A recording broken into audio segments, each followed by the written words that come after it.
Shalom, shalom. Today we will be going over a good class. Now, this will be, you can say this will be the Janus Chessboard conspiracy. Yes, the Janus Chessboard conspiracy. Yes, conspiracy. A conspiracy is actually like an unlawful alliance, a confederacy. So, and it's actually in the Bible. So we have to prove all things. We have to make sure everything is true because we already know we're in the last days. We're in the last seconds because there's so much happening right now. So we must have our loins girded with the truth. We have to stay on point.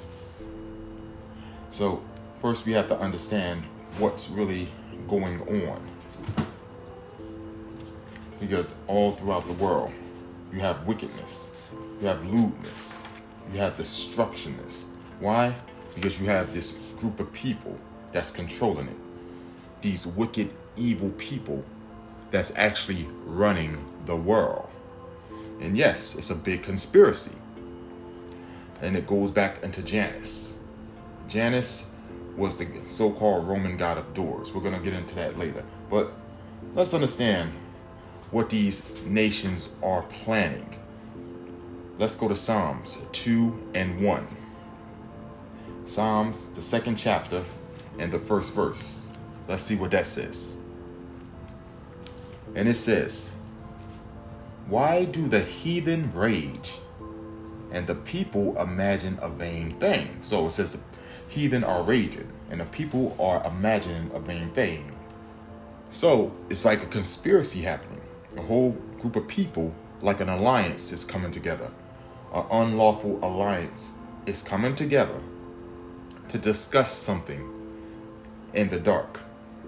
They're imagining a vain thing. It says the heathen, and we know the heathen are the Gentiles that worship devils. So these Satan worshipers are coming together. So you can imagine like these hooded beings, these beings in like these hoods, just coming all together, all under Satan, just to talk about something. And let's see who's part of this conspiracy. The kings of the earth set themselves. So the kings of the earth, so all the rulers of this earth, they have a problem with someone. It says, the kings of the earth set themselves, and the rulers take counsel together against the Lord, that's one, and his anointed. Who's the Lord's anointed? Yahawashy, Hamashiach, which people call Jesus Christ of Nazareth. So in other words, it's telling you right here that the kings of the earth, meaning all the rulers of the earth, have a problem against the Most High in Christ. And it's telling you right here, all these rulers of this earth, they're not righteous. Let's see what they're trying to say. "Let us break their bands asunder and cast away their cords from us." So what's the cords? The things that connect the Most High to everybody. And what's that? The scriptures. And they're doing it with wickedness, with lewdness. They're doing it with AI. These are exactly how they're operating. All the kings of the earth, all these people. Let me read this again. Psalms 2 and 2. It says, "The kings of the earth set themselves, and the rulers take counsel together against the Lord and against his anointing, saying, let us break their bands asunder and cast their cords from us." Meaning cast away all those cords from us. See, but Christ himself he's gonna stop them. That's why a lot of the things that they try to do, they kept messing up. Let's go to John 14 and 6. So they're trying to get the world to forget about the Most High in Christ and focus on money, lewdness, and destructive things. This is John 14 and 6. Jesus said unto them, "I am the way, the truth, and the life. No man cometh unto the Father but by me." So these conspirators actually coming together, but they're not coming by Christ. And let me just show you that, yes, conspiracies were in the Bible, just like it is today. Jeremiah 11:9. And it says, "And the Lord said unto me, a conspiracy is found among the men of Judah and amongst the inhabitants of Israel." So it says a conspiracy. It says it just right there, the word conspiracy, in the Bible. And if you look up the word conspiracy in Hebrew, come from the word quashar, which means an unlawful alliance. So this unlawful alliance was coming together in ancient time, just like this unlawful alliance is coming together in modern times. So let's see what this conspiracy of what the elders of the people of Judah was doing. Verse 10, it says, "They are turned back to the iniquities of their forefathers, which refused to hear my words." So they went to worship other gods, false gods, similar to what's going on today. And they went after other gods to serve them. "The house of Israel and the house of Judah have broken my covenant, which I made with their fathers." And as we understand, the real house of Israel and house of Judah are actually the Black Americans in America. Yes, that's the real house of Israel. You have a group of so-called Jews that's calling themselves Jews, but they're not fitting the prophecies. So, you know, the prophecies of slave ships of 400 years, things like that, forgetting their heritage, all that is in the Bible. So it says that there's this conspiracy back then, and there's a conspiracy now. And some of these people that's in a conspiracy now are these wicked rulers of darkness. These people that, like, people want to say the hooded beings. Yes, the hooded beings, or the illuminated ones, or the cabal, or they have different names for them. But people know that there's something wrong with this world. People know that somebody is controlling it. And somebody or someone is controlling it. So, we're going to go to Revelations 2:24 to see what's going on. To see what these conspirators was dabbling into. So this is Revelations 2:24. "But unto you I say, and unto the rest of Thyatira, as many as have not this doctrine, and which have not known the depths of Satan." So that's one thing that these inner circle, these global elite, tries to know about, the depth of Satan. So Satan showed you have depths, from something small like a little lie, all the way to a massive genocide. Those are known as the depths of Satan. So, and we already know that a lot of people that was in the early church was actually dipping and dabbling into Satan worship even back then. And to prove it, Acts 20:29 says, "For I know this, that after my departing shall grievous wolves enter in among you, not sparing the flock." So grievous wolves entering among you. So all these grievous wolves are actually entering in. So they enter in the church. They get some of the works of Satan, and then they start pushing it slowly and slowly on the people. And that's where you get things like the Gnostics. The word Gnostics meaning knowledge. So when you get meaning the hidden knowledge, a lot of Gnostic texts started to pop up here and there. Because what these people, they were doing, they were getting some of the works of the apostles and they were getting confused. Like you'll hear something like the Demiurge or Yoda Beoth, this serpent, half lion, because they were here in one epistle that Satan was a serpent, and then they'll hear in another in the Epistle of James, he was a roaring lion. So they bring it together, call it the demiurge, Yoda the Oath, something like that. So they will bring these two together. And so once they bring these two together, then you start having a lot of different Gnostic groups like Marcion, and then all different ones. And then you even had another group known as the Nicolaitans that, according to the church father, was following the heretic Nicolaitans, and they followed him like he was this prophet. And this Nicolaitans had this prophet or this revelation, and he had his name meant to conquer. And he had to use this newfound revelation to conquer.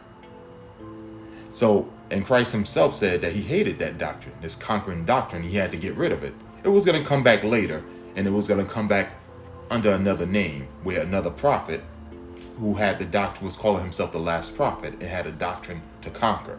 Yes, it's called Islam. Yeah, they were going to come back as the Nicolaitans. But this started as the depths of Satan. So now that we understand about conspiracies, so this is known as the Janus conspiracy, because it's part of this chessboard of deception. So let's go to Daniel's 12 and 4.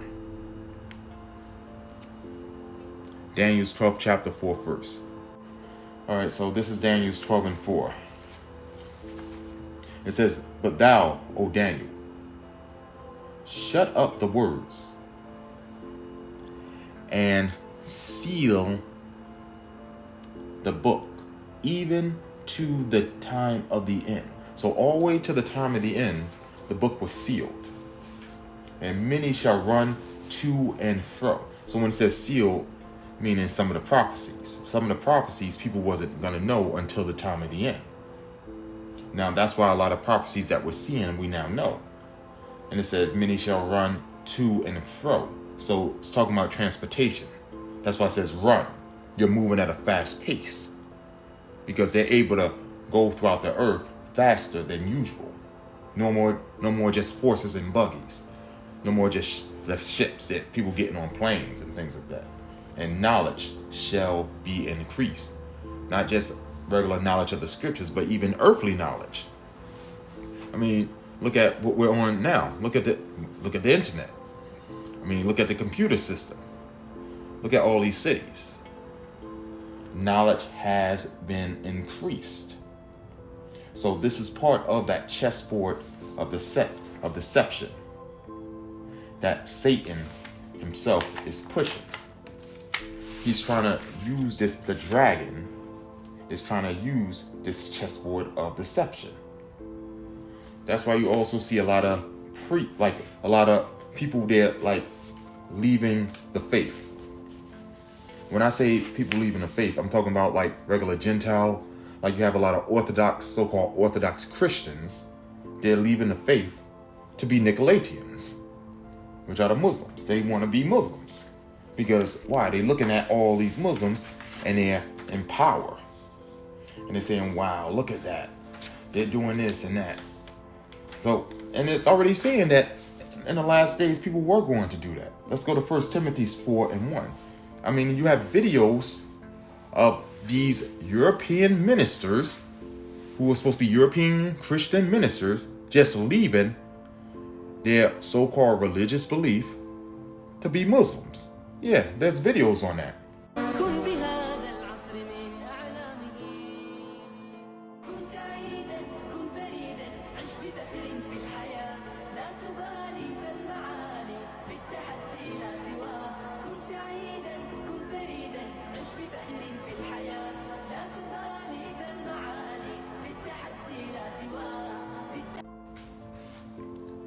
First Timothy 4 and 1 says, "Now the Spirit speaketh expressly in the latter times which we are in, some shall depart from the faith."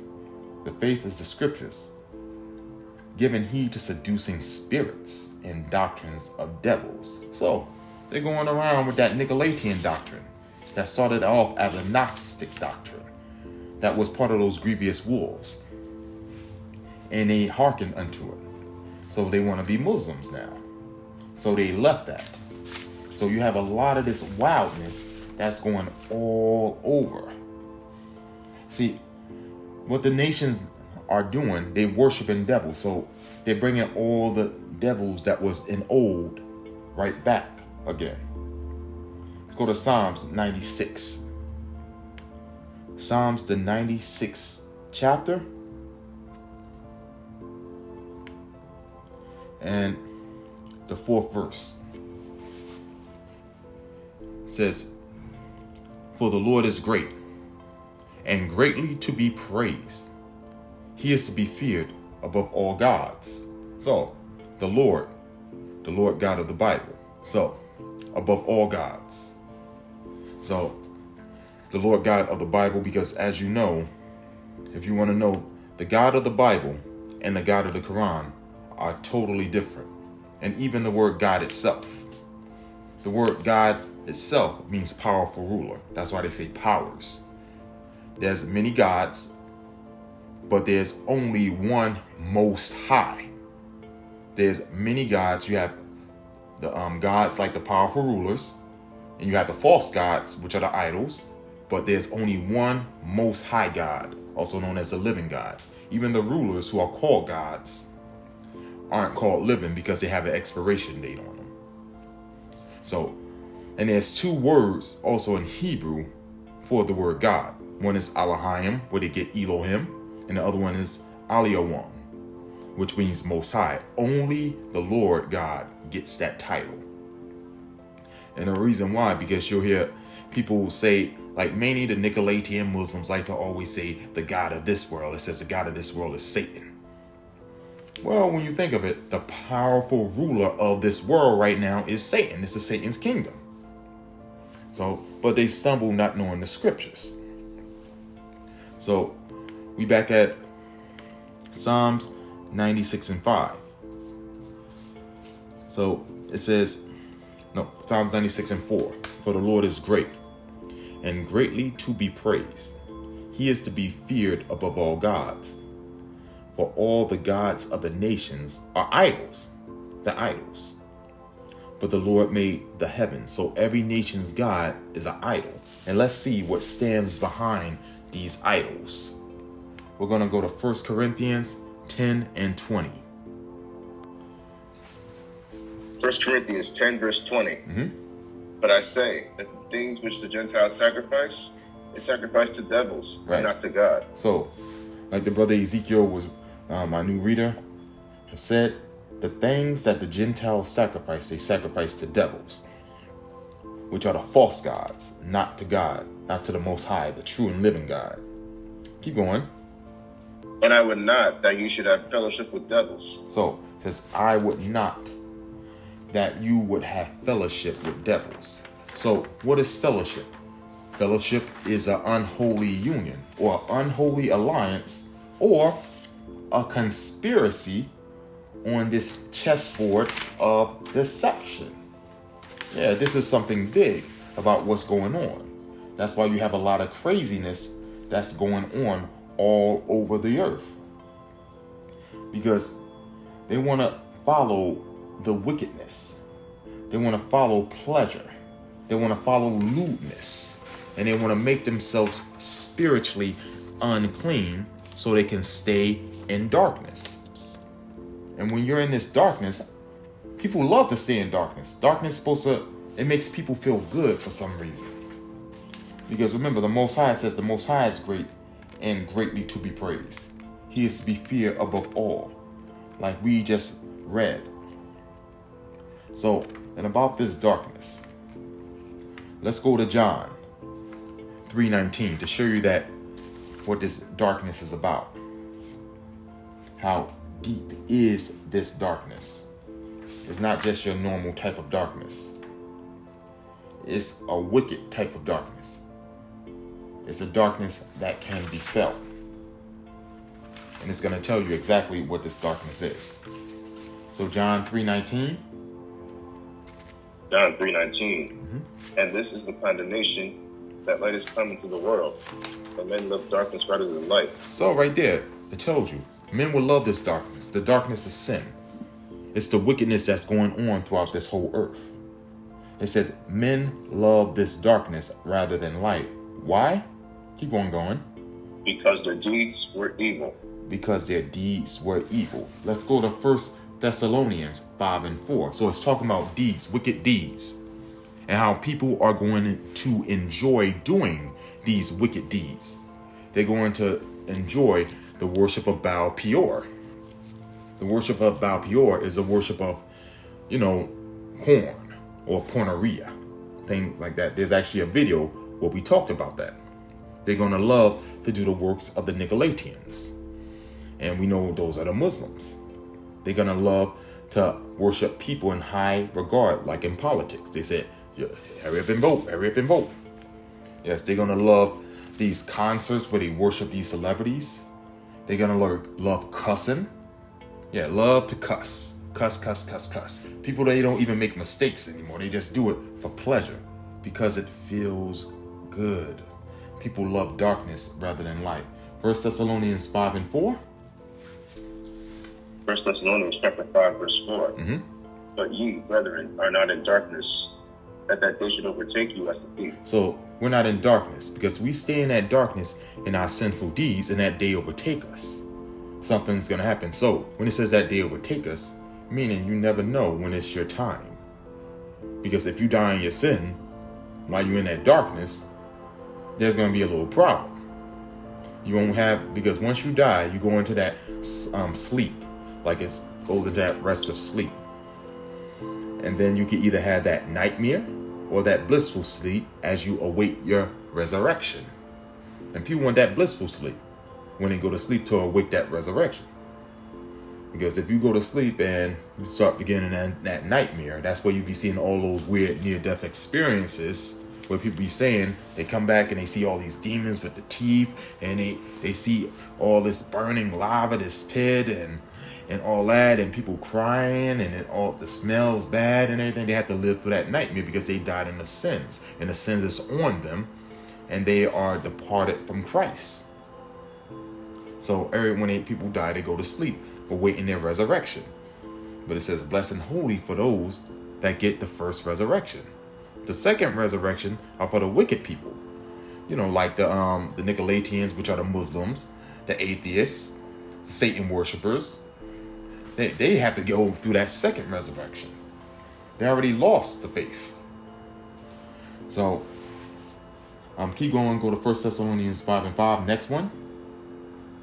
We are all the children of light and the children of the day. We are not of the night nor of darkness. Yes, we should know better. We know about the wickedness that's going on around us. So we already know the darkness, that's the wickedness. We have to stay away from that. Yeah, we know that the New Year's coming to an end. And we know what's going to happen on New Year's Day. People going, especially in Times Square, people going to get together. They're going to start partying and things like that. Although a lot of people are on edge because the Nicolaitans made threats to the world. So people are a little on edge because of that. Because of so many things that the Nicolaitans have done throughout the world. So they're a little shaken up, the Nicolaitan Muslims. But keep going. Therefore let us not sleep, as do others, but let us watch and be sober. Yeah, you're supposed to watch these current events, understand what's going on, and be sober. Because we're seeing that there's this war that's going on, a spiritual war between Isaac and Ishmael. Let me say this again. There's a spiritual war between Isaac and Ishmael. Isaac, that means that's an example of the people that's following the Bible, because Christ came out of Isaac. And Ishmael, we know that false prophet came out of Ishmael.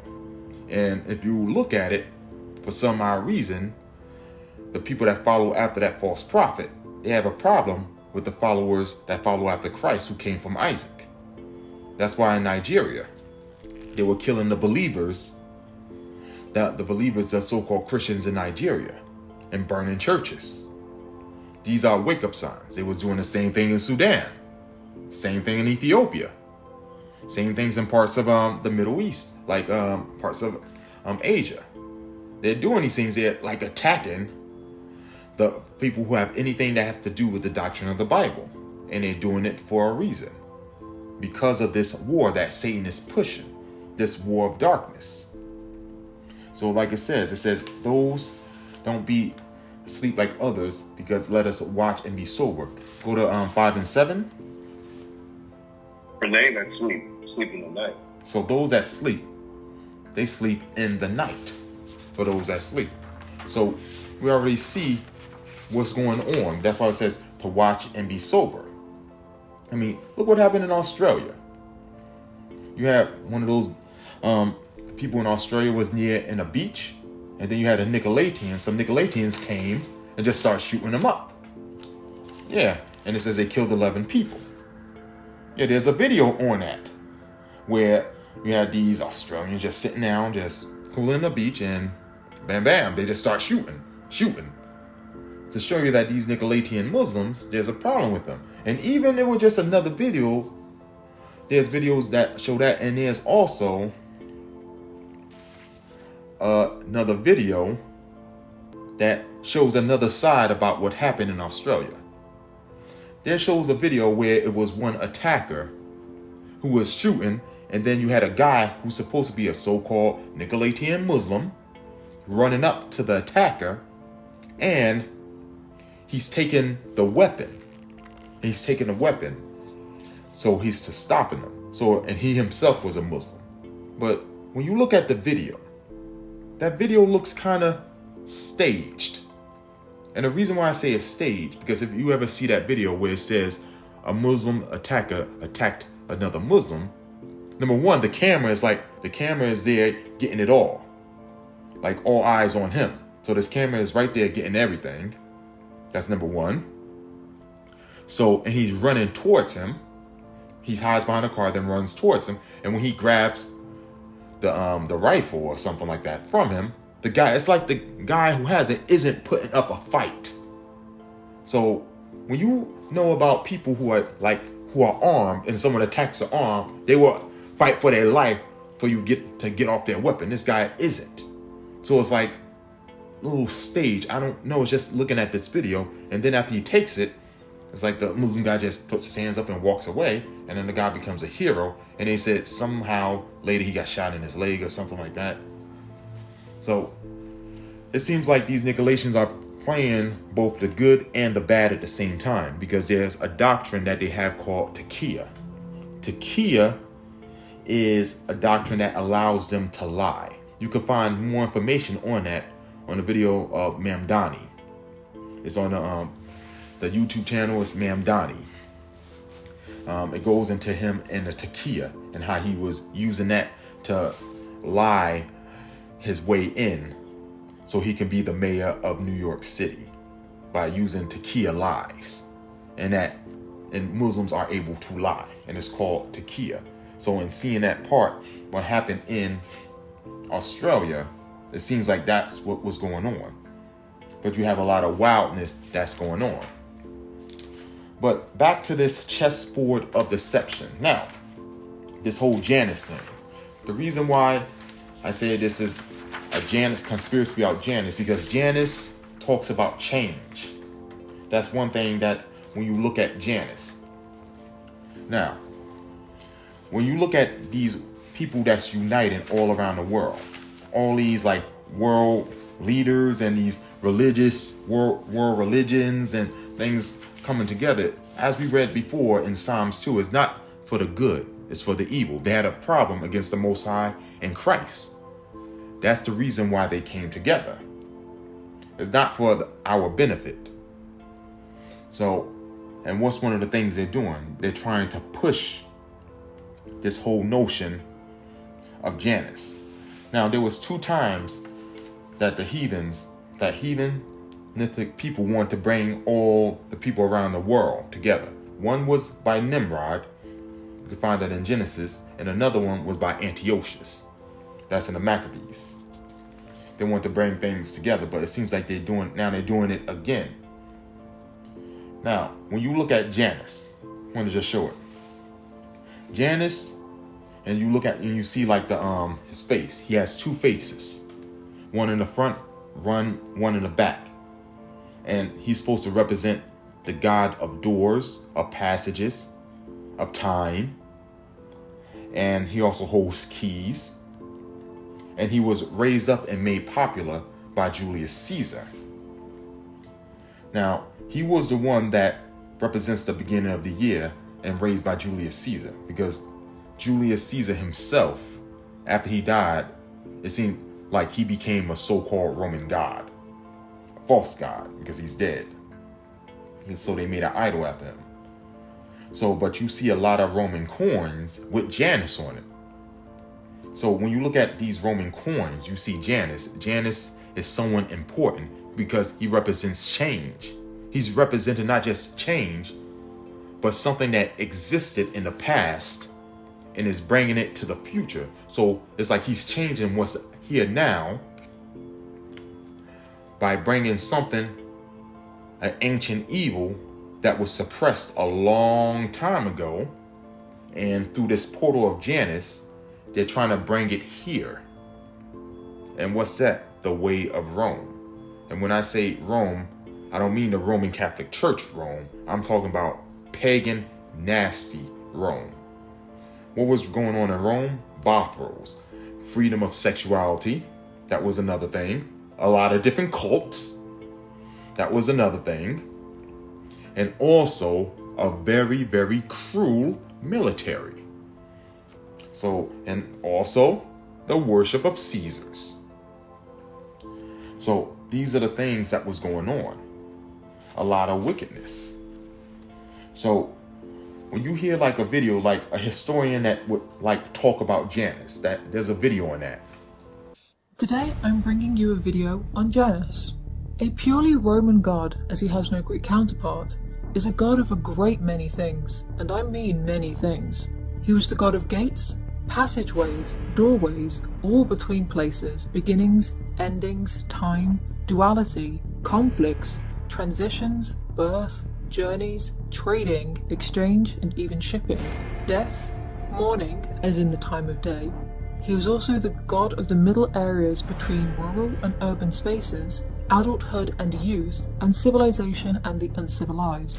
Because he is the god of beginnings and endings, he was said to be able to see the past and future, and was invoked at the beginning of the sowing and harvest periods, at marriages and births, but also at deaths. He was a very important deity indeed. When he is depicted in art, sculpture, and literature, he is said to have two faces. One would be youthful and clean-shaven, and the other older and bearded. It is said that Janus was there at the very beginning of the world as he guarded the gates of heaven, and was there as religion was formed, and oversaw the start of the gods. In his time, he was referred to as Deum Deo, the god of gods, and he was the very first in the Roman pantheon. It is also said that January was named for him. His main symbols are a staff and a key, and he has a few other names. There's Janus Bifrons, meaning two-faced, Janus Quadriphons, meaning Janus four-faced, and Janus Pater, meaning Janus father. And as you can guess, he can also be called Janus rather than Janus. He is said to have no parents, or to be the offspring of Terra and Caelus, who were primordial beings, and his siblings are listed as Saturn, Ops, and Camis, who in some stories also became his partner. He fathered Tiberinus, Athex, Fontus, Olistine, and Canius. Since he had none of his own priests like most other gods did, he was said to carry out his own ceremonies, and as he was the Rex Synchronum, or King of the Sacred Rites, would be present at all of them. The doors of homes were called Ianua, and he presided over stepping in and out of them, and covered passageways were Iani, and he guards the terminus at the Sororium Tigilium, the way into Rome from Latium. A temple to Janus was then built at the Forum, and the doors are left open when Janus is needed to assist in times of war. So, when you will hear that historian going to Janus, it make it seem like this one is not just a regular deity of the Romans. It's a very, very important deity. It's one. And the main thing is, Janus is also called the door, the doorway. But there's a problem with that. He's called the door. Like that's like the Roman door or the portal. But let's go to John 10 and 9 to see who's the real door according to the Bible. Is it really Janus or is it someone else? So let's go to John 10 and 9. And Ezekiel, can you read it? John 10, verse 9. I am the door. Bam. He just straight up says, Christ says, I am the door. Keep going. By me, if any man enter in, he shall be saved, and shall go in and out and find pasture. In and out and find pasture. He's the door. When it says in and out, you can go straight to the kingdom and get spiritual gifts and find pasture. They were able to do that back then because that was the chosen generation. They were able to do miracles and a lot of things. We can't do that now because we're not the chosen generation and the apostles have moved on. But they're waiting for us. They're waiting for us, So they're right now, they're resting. They're resting in bliss. They're waiting for us. They're in on the other side. So we're all going to get resurrected together. The ones that follow after the Most High. And then it says we'll be with Christ. Now, as for the wicked people, they're gonna be in a sleep in that nightmare state for a long time, and they're gonna be resurrected later. So, but as Christ is the door, but there's something also that Janus had. He had the keys. If you ever see this picture, he also is known to have keys because doorways have keys. But let's go to Revelations 1 and 18 to see who has the keys. If it's Janus or is it Christ? Revelations 1:18. Revelations 1, verse 18. I am he that liveth and was dead. And behold, I am alive forevermore. So, amen. So he said he's alive forevermore. Amen. Keep going. And have the keys of hell and of death. So he has the keys of hell and death. So anyone he wants to put destruction or corruption, because hell is actually corruption. And there's different words for hell in the Hebrew. That's the thing. Hell means the grave. Hell means corruption. And also hell is also called that lake of fire all the way at the end of time. That can destroy both body and soul. That's way at the end of time. That's also called hell. It's just that people stumble because it says death and hell will be thrown into the lake of fire. Meaning corruption and death will be thrown into the lake of fire because in the new kingdom, you don't need that. So, and it says that he is alive. But you have something about this Janus name. Janus is also called he's also called the God of beginnings. Like he's actually called he was supposed to be before all Roman gods. He was supposed to be there. That's what they want to show. But let's see what Christ says. Let's go to John 1 and 1. Who was there in the beginning? If it was Janus or was it someone else? John 1 and 1. John 1 verse 1. In the beginning was the Word, and the Word was with God, and the Word was God. And the Word was God. And as you understand, in the Hebrew, there's two words for God. One means a powerful ruler or powers, and the other one means most high. So if you read it from the Hebrew standpoint, it says, in the beginning was the Word, and the Word was a powerful ruler. The Word was with the Most High, and the Word was a powerful ruler. Let me say it again. In the beginning was the Word, and the Word was with the Most High, and the Word was a powerful ruler. So, because a lot of these Nicolaitans like to say, there's two gods and things like that. No, there's only one supreme being, the Most High, the living God. There's only one. He's the Most High. You have many powerful rulers. So, and this Janus is also portrayed as a gateway. So, you have to understand the reason why I'm going over this because we're about to go into the month of January. So you see this Janus as this gateway and people have to go through this gateway just to get there. That's what the Romans used to always show, this arch, this gate known as the triumphal archway. That was the archway to Janus. Go to John 14:6 to see who is supposed to be our triumphal gateway, the one that we're supposed to triumph in. John 14:6. Get it and read it. John 14, verse 6. Yahawashy saith unto him, I am the way, the truth, and the life. No man comes unto the Father but by me. No man comes to the Father but him. So he is the way, the truth, and the light. So now, even if you want to look at the paganism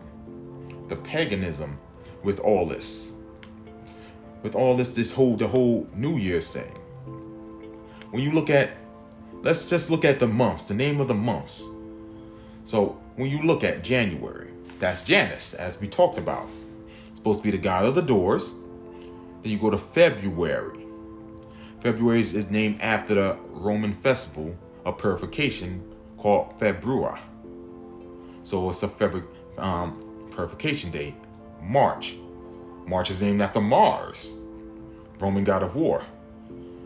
Wow. April takes its name from the word apare, which means to open or to spring. And really, when you think of April, that's actually the real New Year's. That's why it tells you that in the law, in the Torah, it tells you that like in Exodus, the first month is really in April or in around April. Then you have May, after the Greek goddess Maya.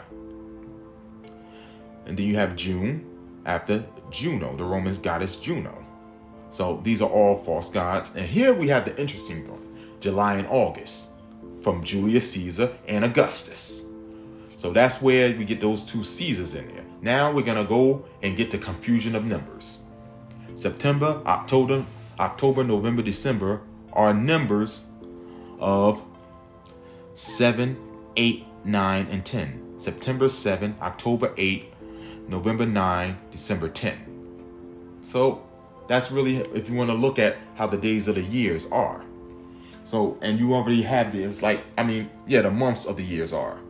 And there's like this hidden message in the months. So when you look at that hidden message that's in the month, it's to make you think that when people are gathered together to look at the new year and the ball drop and things like that, they're not knowing that they're about to walk into this whole conspiracy of Janus that's being pushed by these people who have a problem with the Most High and Anointed. And these are known as conspirators. And they were all way back then through Rome. So they bringing back that whole Roman custom so they can be followed, so they can be worshipped, because something deep is about to happen in the year to come. So make sure you have your P's and Q's, and make sure you be observant to this chessboard of deception that will be in the year to come.